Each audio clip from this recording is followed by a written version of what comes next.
Desde su puesta en marcha, más de 720.000 valencianas han participado en el programa de prevención de cáncer de mama de la Conselleria de Sanitat.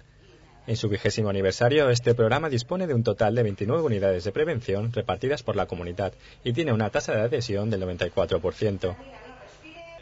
En el día en que se celebra el Día Mundial contra el Cáncer de Mama, el conseller de Sanitat, Luis Rosado, acompañado por las conselleras Isabel Bonich y Lola Johnson, han querido visitar una de estas unidades de prevención.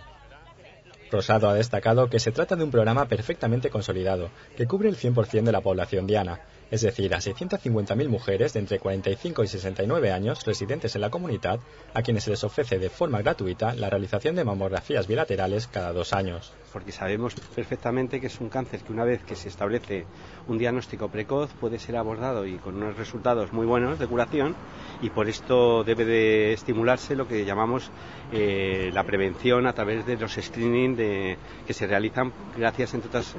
asociaciones, a la Asociación Española contra el Cáncer. Gracias a este programa de prevención y detección precoz, se han detectado más de 11.400 cánceres de mama, disminuyendo así la mortalidad a causa de esta enfermedad. Por su parte, la red asistencial de la Conselleria de Sanitat dispone de servicios oncológicos en todos los hospitales de la comunidad y asistió el pasado año a más de 3.000 personas cuyo diagnóstico principal fue este tipo de cáncer.